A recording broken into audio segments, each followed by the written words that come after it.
Módulo 2. Conociendo términos y conceptos. Antes de comenzar a capacitarnos en género y diversidad, es importante que conozcamos el significado de palabras y términos que son clave para este recorrido que ya empezamos a trabajar en el primer taller presencial. Género e identidad de género. El género no es algo natural, sino que es una construcción social y cultural. Esto quiere decir que aprendemos a ser varones y mujeres según lo que las sociedades van definiendo como lo propio de lo femenino y lo masculino. La identidad de género. Por su parte, refiere a la percepción interna e individual del género de cada persona. Puede corresponder o no con el sexo asignado al momento del nacimiento e incluye la vivencia personal del cuerpo y otras expresiones, como la vestimenta, el modo de hablar o los modales. Las personas llamadas cisgénero son aquellas que se identifican con la identidad que les fue asignada al momento de nacer. Cis se utiliza como antónimo del prefijo trans. Trans o transgéneros son términos que abarcan a las personas travestis, transexuales y transgénero. Expresan, por lo tanto, el conjunto de las identidades de quienes desarrollan, sienten y expresan una identidad de género diferente a la del sexo que se les asignó al nacer.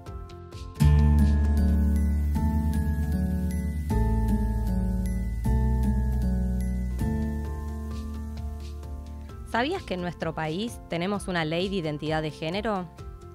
La ley número 26.743 de identidad de género es un instrumento transformador de la sociedad que pone el foco en la defensa y promoción de los derechos de las personas trans, travestis y no binarias, entre otras identidades.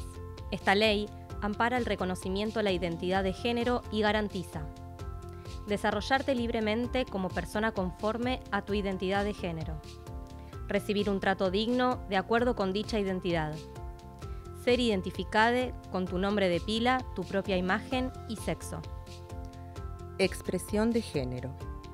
Es la manera que elegimos mostrarnos a través de nuestra apariencia y comportamiento, el vestir, los arreglos personales, la manera de hablar, de movernos, entre otras. Tiene que ver con la manifestación individual y personal de expresar nuestra identidad en sociedad. Para muchas personas, su expresión de género se ajusta a las ideas que la sociedad tiene de su género, mientras que para muchas otras, no. ¿Alguna vez escucharon que se cuestione el por qué generalmente se viste a las niñas de rosa y se les regala muñecas, mientras que a los niños se les elige ropa celeste y se les ofrece una pelota?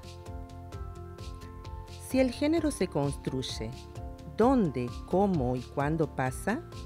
¿Cómo llegamos a internalizar los mandatos y formas de relacionarnos?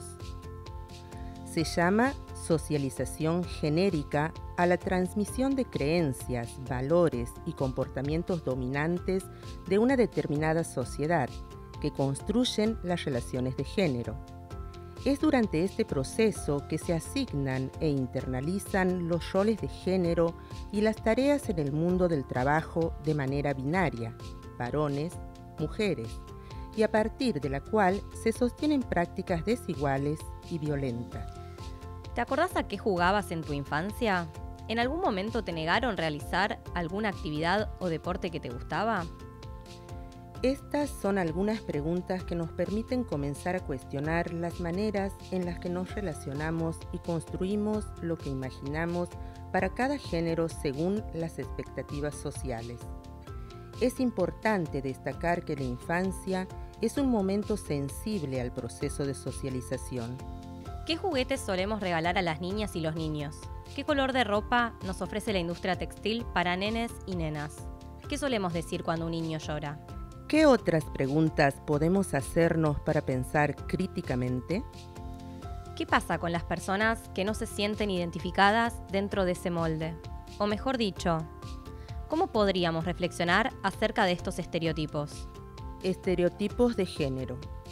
Los estereotipos de género son atribuciones binarias que se dan a cada persona y que descansan en el imaginario social. Son modelos que se imponen como únicos, lo cual restringe y limita la posibilidad de expresión de la diversidad y deja por fuera la complejidad y heterogeneidad de las personas. Dentro de esas pautas transmitidas, que son entendidas como naturales, se reproducen las estructuras de poder y opresión. Tal como venimos diciendo, nos encontramos frente a modelos socioculturales construidos a lo largo de nuestra historia y que, como tales, se pueden modificar. No es una tarea sencilla, pero sí posible. Es un trabajo que es preciso dar de manera continua, cuestionando los privilegios que la sociedad en la que vivimos atribuye a los varones por el solo hecho de ser varones. El modelo binario divide a las sociedades en varones y mujeres como categorías opuestas y excluyentes. Asigna diferentes roles para cada uno y anula o expulsa a las personas que no se identifican con este modelo. Orientación sexual. La orientación sexual refiere a la atracción emocional, afectiva y sexual hacia personas de un sexo-género diferente al propio, del mismo sexo-género o de más de un sexo-género, así como a la capacidad de mantener relaciones íntimas y sexuales con estas personas. También se identifican personas asexuales que no sienten atracción y deseo por personas de ningún sexo-género, entre otras muchas posibilidades. Esta atracción puede mantenerse o variar a lo largo de la vida. Entonces, podemos encontrar diversas situaciones sexoafectivas, homosexuales, gays y lesbianas, heterosexuales, bisexuales, pansexuales, asexuales, etc.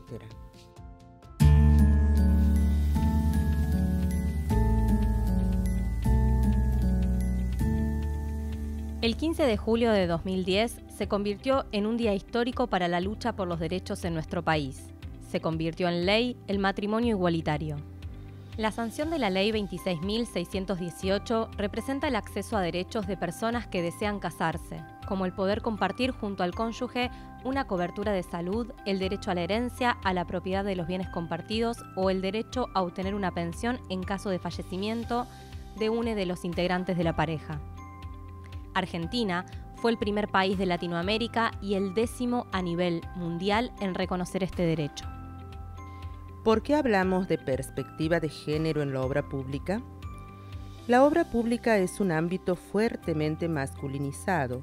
Solo el 5% de los empleos son ocupados por mujeres y LGBTI+. Históricamente se creyó que solo los varones podían realizar trabajos en este rubro. Hoy sabemos que todos estos trabajos, manejar maquinaria, hacer trabajos de conservación, señalamiento, etc., pueden ser realizados por cualquier persona indistintamente de su género. Cuando hablamos de perspectiva de género significa que todas las acciones de las diferentes áreas que conforman nuestro organismo deben tener esta mirada.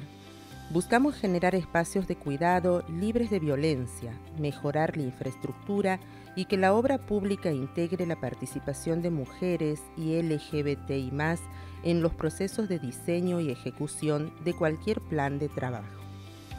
Por eso, debemos redoblar nuestro trabajo para que también sean parte del crecimiento y el desarrollo del sector, se beneficien de esto y a su vez éste se enriquezca con sus miradas y contribuciones.